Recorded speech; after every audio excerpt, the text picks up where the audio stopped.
Okay, सो सबसे पहला हमारे पास पॉइंट है रेफर्ड हिप जॉइंट पेन का। तो हमारे पास जो हिप जॉइंट का इंटीरियर एस्पेक्ट होता है उसको फेमरल नर्व सप्लाई कर रही होती है, फेमरल नर्व इनर्वेट कर रही होती है।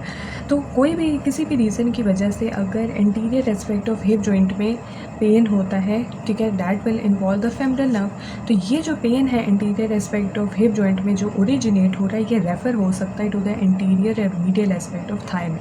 इंटीरियर एस्पेक्ट ऑफ थाई को हमें पता है कि फेमरल नर्व ही सप्लाई कर रही होती है, और जो हमारे पास मीडियल एस्पेक्ट ऑफ थाई है उसको ऑब्जुरेटर नर्व सप्लाई कर रही होती है, ठीक है।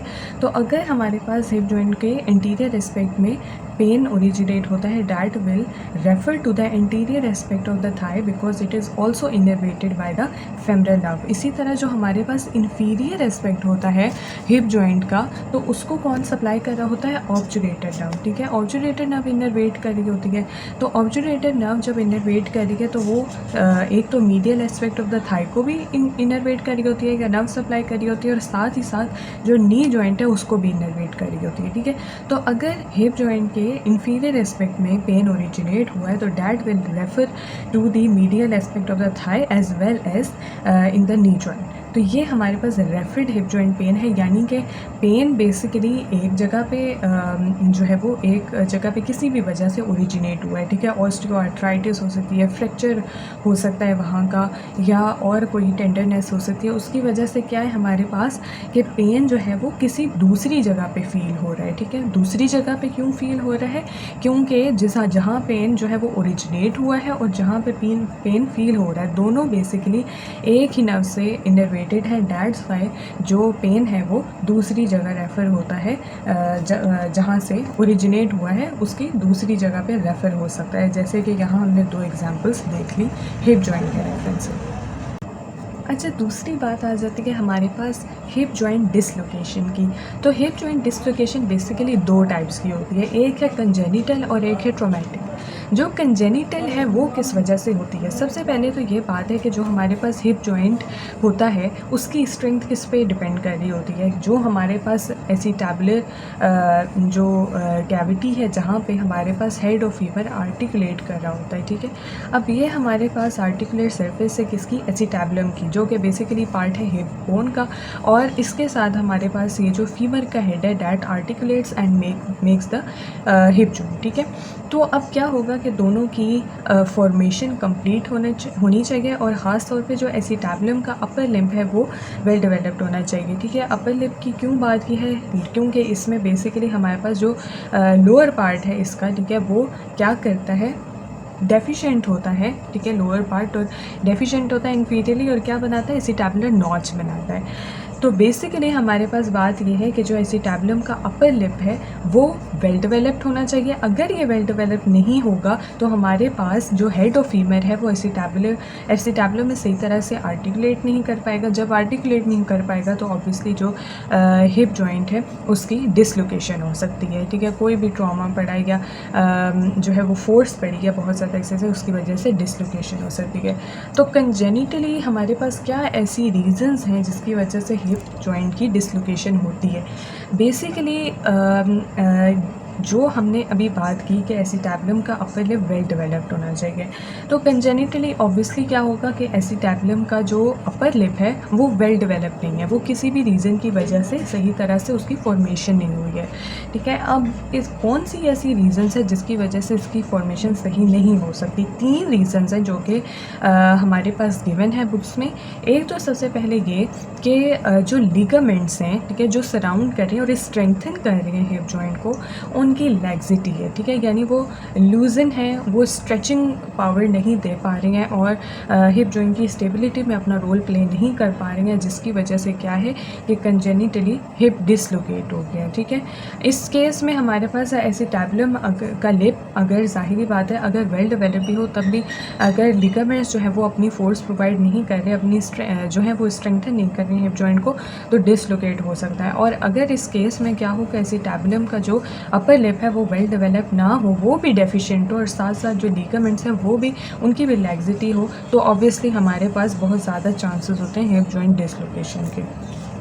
दूसरी रीज़न ये है कि डिलीवरी के वक्त बेबी की ब्रीच पोजीशन हो, ठीक है। ब्रीच पोजीशन से क्या मुराद है कि जैसे हमारे पास डिलीवरी हो रही होती है या वैसे भी उसकी जो एम्ब्रियोलॉजिकल पीरियड है उसमें क्या हम देखते हैं कि जो एम्ब्रियो का हेड है वो इन्फीरियर होता है, ठीक है, और बाकी उसके जो बॉडी पार्ट्स हैं वो सुपीरियरली होते हैं, ठीक है। तो सबसे पहले डिलीवरी में जो एक्सपोज पार्ट होता है डैट इज़ एम्ब्रियो का हेड, ठीक है। अब क्या हुआ है कि ब्रीच पोजीशन है यानी उसकी एबनॉर्मल पोजीशन है, हो सकता है कि उसकी जो लोअर लिम्ब है वो पहले एक्सपोज हो रही हैं या फिर उसके जो है वो अपर लिम्ब एक्सपोज हो रहा है, ठीक है। ब्रीच पोजीशन है किसी कंडीशन की वजह से, उसकी वजह से भी क्या होगा कि जो एसीटैबुलम पे एक फोर्स लगनी थी जिसने जो है वो क्या बनाना था कि एसीटैबुलम के अपर लिप की जो है वो एक फॉर्मेशन करवानी थी सही से और फीमर के हेड को आर्टिकुलेट करना था दैट और हिप जॉइंट बनाना था, तो वो एक प्रेशर नहीं पड़ रहा एसीटैबुलम पे, एक जो रिक्वायर्ड फोर्स थी वो एसीटैबुलम पे नहीं पड़ पा रही है, जिसकी वजह से जो एसीटैबुलम का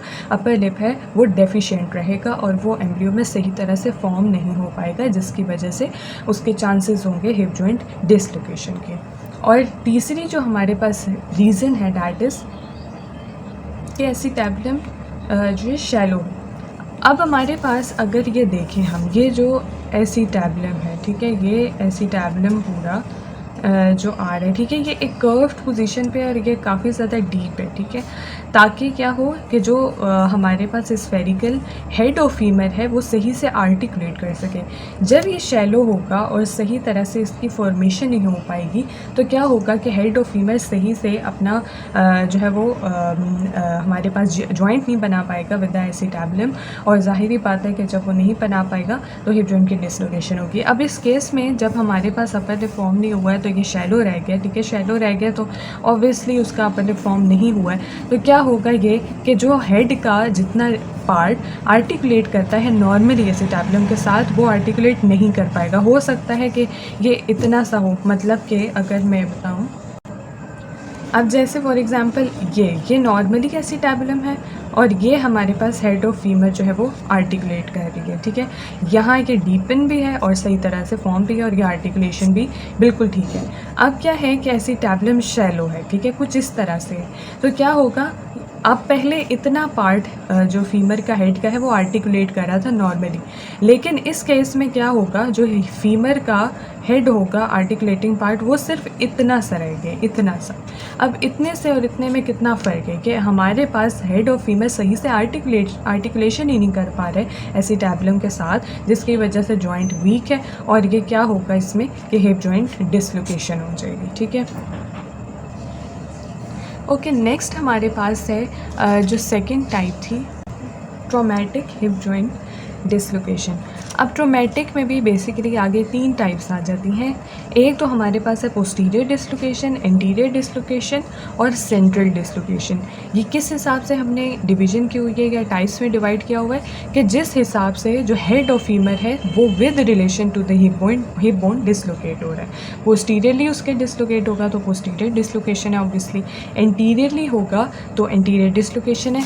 अगर सेंट्रल होगा तो क्या है, सेंट्रल में हमारे पास क्या होगा कि अगर लैटरल फोर्स लग रही है, यानी इस जगह पे फोर्स लगी है लैटरली, तो क्या होगा हमारे पास कि जो हमारे पास हेड ऑफ फीमर है, ठीक है, वो डिसलोकेट हो जाएगा और ऑब्वियसली हमारे पास क्या है कि हिप जॉइंट इसकी सही तरह से नहीं रहेगी शेप। और ये हमारे पास एक तो लैटरल फोर्स लगती है और एडक्टेड फीमर होता है जब, यानी एडक्टेड जब लेग होती है पोजीशन में और साथ ही साथ लैटरल फोर्स लग रही हो, तब हमारे पास जो सेंट्रल हिप जॉइंट डिसलोकेशन है उसके चांसेस काफ़ी होते हैं। क्या होता है कि जब इस तरह से लैटरल फोर्स लगेगी ना तो हेड ऑफ फीमर मज़ीद एसीटैबुलम में अंदर की तरफ हो जाएगा, ठीक है, तो इसकी वजह से हम क्या इसे कहते हैं, सेंट्रल हिप जॉइंट डिसलोकेशन।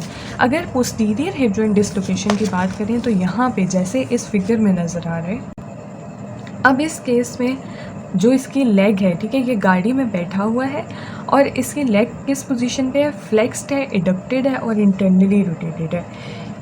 इसका जो है वो आगे कार की फॉर एग्जांपल कोलिजन हो गया है किसी भी चीज़ के साथ, ठीक है, जब टक्कर हो जाएगी तो क्या होगा कि ये जो नी जॉइंट है, नी जॉइंट है ये आगे जाके हिट करेगा कार के साथ। जब ये हिट करेगा तो हमारे पास क्या होगा कि ये जो फीमर की बोन है, अब ये नज़र आ रही है ना, ये यूं फोर्स पड़ी है इस पर, नी जॉइंट पे हिट हुआ है और साथ ही साथ ये इस तरह से फोर्स पड़ी है फीमर पे और ऑब्वियसली ये हमारे पास नी जॉइंट में जो फीमर के कंडाइल्स है वो इन्वॉल्व है, यानी कि जो फेमरल कंडाइल्स है वहाँ पे हमारे पास जो है वो हिट हुई है, इसकी जो टांग है फेमरल कंडाइल्स के साथ हिट हुई है।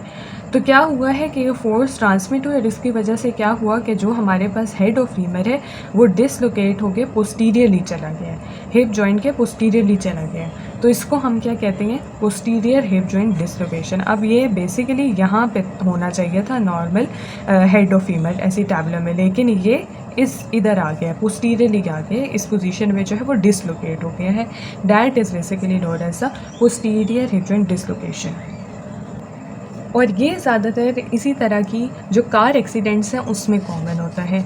दूसरी बात इसकी ये है कि जब हमारे पास head of femur posteriorly dislocate हो जाता है तो हमें पता है कि पोस्टीरियरली जो ग्रेटर शैटिक नॉच है उससे पिरिफॉर्मिस के बिलो शैटिक नर्व आ रही होती है। जो शैटिक नर्व आती है वो फिर ग्लूटियर रीजन में और posterior region of the thigh में रन करती है। तो क्या होगा कि अगर हेड ऑफ फीमर ज़्यादा पोस्टीरियरली डिसलोकेट हो गया और उसने शैटिक नर्व को इंजर कर दिया है, जो कि काफ़ी ज़्यादा चांसेस होते हैं पोस्टीरियर डिसलोकेशन में कि वो शैटिक नर्व को हेड ऑफ फीमर जो है इंजर कर दे। जब उसकी इंजरी हो जाएगी तो हमारे पास क्या होगा कि एक तो posterior compartment of the thigh को शैटिक नर्व की टिपियल ब्रांच सप्लाई कर रही होती है, ठीक है, और जिन्हें हम बेसिकली हैमस्ट्रिंग्स मसल भी कहते हैं। और इसके अलावा लेग के सारे कंपार्टमेंट्स वो इंटीरियर लैटरल पोस्टीरियर को शैटिक नर्व की ब्रांचेस सप्लाई कर रही होती हैं और सोल और डॉर्सम ऑफ द फुट को भी शैटिक नर्व की ब्रांचेस ही इनर्वेट कर रही होती हैं। तो अगर हमारे पास शैटिक नर्व की इस वाली पोजीशन पे इंजरी हो गई है तो ऑब्वियसली हमारे पास क्या होगा कि posterior compartment of the thigh के मसल्स की भी पैरालिसिस हो सकती है, इसके अलावा लेग के सारे कंपार्टमेंट्स के मसल की और sole and the dorsum of foot of the इसकी भी हमारे पास क्या है कि पैरालिसिस हो सकती है। और इसके अलावा ऑब्वियसली जो सेंसरी लॉस है वो भी ऑब्ज़र्व होता है, क्योंकि हमारे पास शैटिक नर्व की कुछ ब्रांचेस हैं जो कि सेंसरी सप्लाई भी कर रही होती हैं इन लेग और इसके अलावा dorsum and the sole of the foot में भी। तो ये ऑब्वियसली हमारे पास जो पोस्टीरियर डिसलोकेशन है that is a dangerous kind of dislocation. अच्छा, नेक्स्ट है हमारे पास इंटीरियर हिप जॉइंट डिसलोकेशन। अब इंटीरियर हिप जॉइंट डिसलोकेशन में बेसिकली यही है कि अगर लेग एक्सटेंडेड पोजीशन पे हो, एबडक्टेड हो और लैटरली रोटेटेड हो, exactly opposite to that of the posterior dislocation. Posterior dislocation में जो हमने कार में बंदे की लेग की पोजीशन देखी थी वो कैसी थी, फ्लेक्स्ड थी, एडक्टेड थे और मीडियली रोटेटेड थी। जबकि इंटीरियर डिसलोकेशन में अगर लेग जो है वो एक्सटेंडेड हो, एबडक्टेड हो और लैटरली रोटेटेड हो। और ऐसा किन केसेस में कॉमन होता है, जो स्कीइंग कर रहे होते हैं हमारे पास प्लेयर्स, ठीक है, जो स्नो पे कर रहे होते हैं स्कीइंग, तो ऐसे लोगों की ऑब्वियसली उन्होंने मूवमेंट्स करनी होती हैं स्कीइंग के दौरान। अब उनकी इस तरह की कोई चोट लगी है कि जैसे उनकी लेग जो है वो एक्सटेंडेड थी, एबडक्टेड थी और लैटरली रोटेटेड थी और उनको जो है पोस्टीरियरली कोई चोट लगी है, ठीक है। फॉर एग्जांपल वो गिर गए हैं इस पोजीशन पे, जैसे कि अब यहाँ पे for example this is the posterior view, अगर हम फ़र्ज़ कर लेते हैं this is the posterior view of the hip joint और इस पोजीशन पे पोस्टीरियरली एक बहुत ही जो है हमारे पास प्रेशर लगा है या फोर्स लगी है, तो उसकी वजह से क्या होगा कि ये जो हेड ऑफ फीमर है वो एंटीरियरली या inferiorly to the hip joint dislocate हो जाएगा।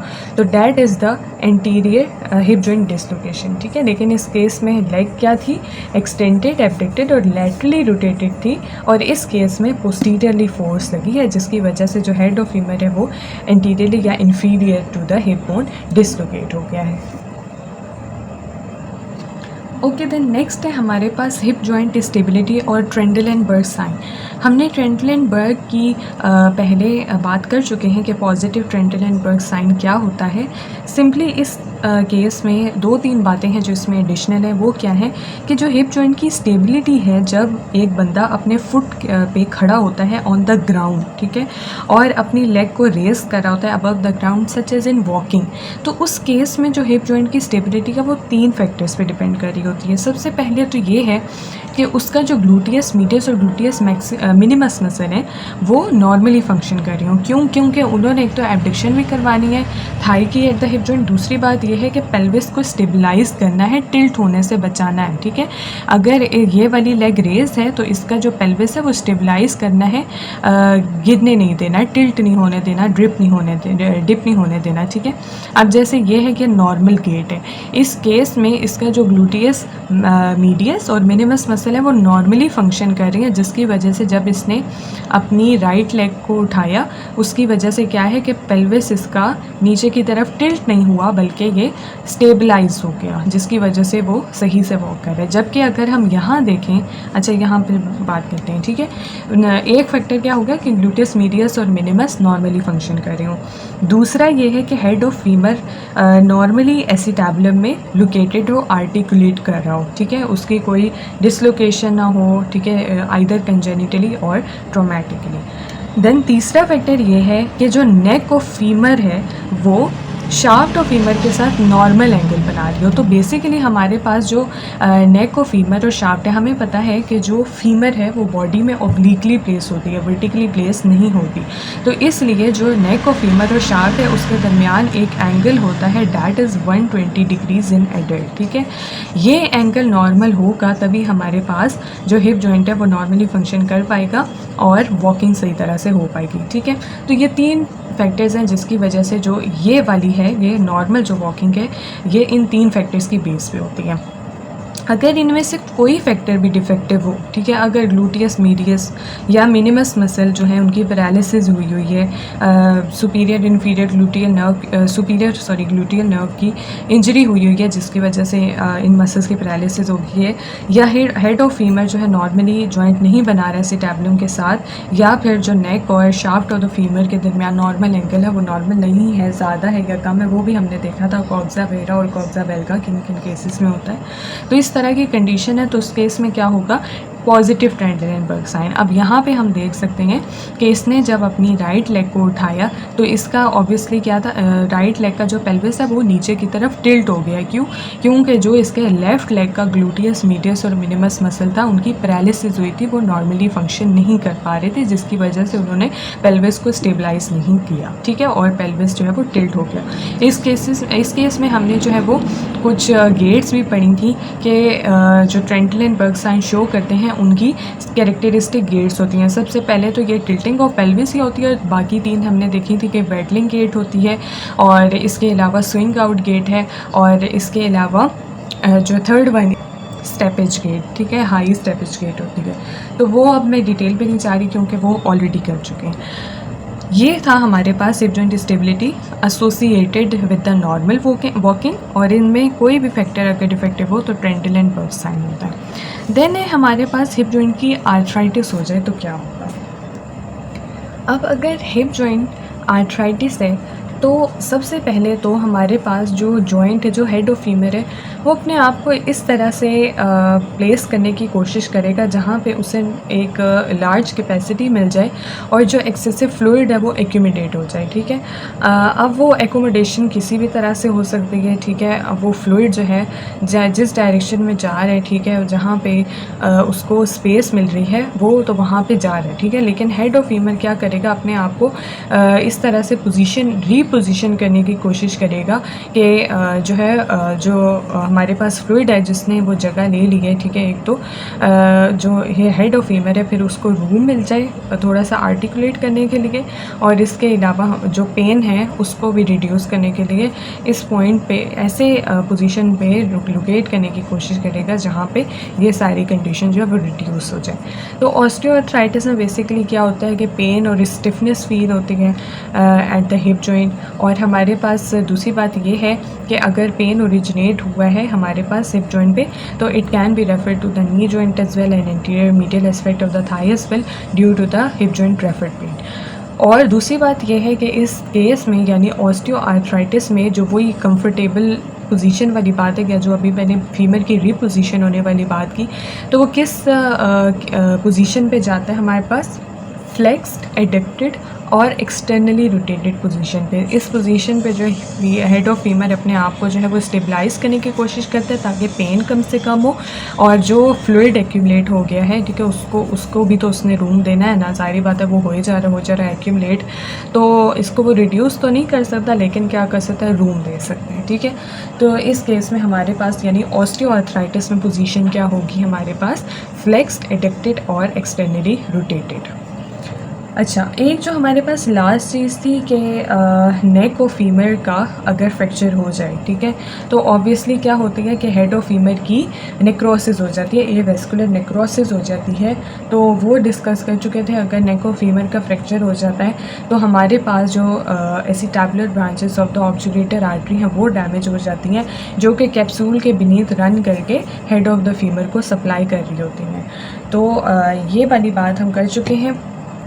अब इस केस में क्या है कि अगर हमारे पास जैसे चिल्ड्रन हैं, उनका हेड नेक और फीमर का फ्रैक्चर हुआ था जिसकी वजह से उनकी जो ऑब्जुलेटेड आर्टरी थी वो डैमेज हो गई है और हेड ऑफ फीमर का एवेस्कुलर नेक्रोसिस हो गया, तो इस केस में क्या होगा, उनका जो हिप जॉइंट है वो बन ही नहीं पाएगा, ठीक है। जब नहीं फॉर्म हो पाएगा सही तरह से, क्योंकि हेड ऑफ फीमर तो है ही नहीं इस केस में, नेक्रोटिक है ना, तो क्या होगा हमारे पास, वो एसिटाबुलम के साथ आर्टिकुलेट नहीं कर पाएगा, जिसकी वजह से उनकी ऑब्वियसली जो मूवमेंट्स हैं वो कॉम्प्रोमाइज़ हो जाएंगे। Okay, then we have the clinicals related to the patella, जो 2-3 है बेसिकली। एक तो पटेला डिस्लोकेशन है। डिस्लोकेशन में सिंपली हमारे पास क्या चीज़ है, सबसे पहले तो 2-3 बातों का पता होना चाहिए। अब ये जैसे पटेला है, ठीक है, हमारे पास जो नी जॉइंट है वो उसमें पटेला भी इन्वॉल्व होता है और कुंडाइल्स ऑफ द फीमर भी इन्वॉल्व होते हैं, और टिबिया के मीडियल लैटरल कुंडाइल्स भी इन्वॉल्व होते हैं, ठीक है। तो अब ये जो हमारे पास पटेला है, इसकी बेसिकली इसको लैटरली रोटेट होने से कौन बचा रहा है? 2 चीज़ें बचा रही होती हैं। एक तो lateral condyle of the femur बचा रहा होता है, और दूसरा हमारे पास जो वास्टस मीडियालिस मसल है उसके कुछ फाइबर्स एक्सटेंड होके मीडियली कुछ हॉरिजॉन्टली आ रहे होते हैं, ठीक है। वास्टस लेटरालिस के भी होते हैं, but as compare to vastus medialis वो छोटे होते हैं। वास्टस मीडियालिस ज़्यादा हॉरिजॉन्टली उसके फाइबर्स एक्सटेंड करते हैं और जो पटेला है उसको लैटरली डिसलोकेट होने से बचा रहे होते हैं, ठीक है। तो lateral condyle of the femur और इसके अलावा जो वास्टस मीडियालिस के कुछ फाइबर्स हैं वो क्या कर रहे होते हैं, पटेला की लैटरल डिसलोकेशन को प्रिवेंट कर रहे होते हैं।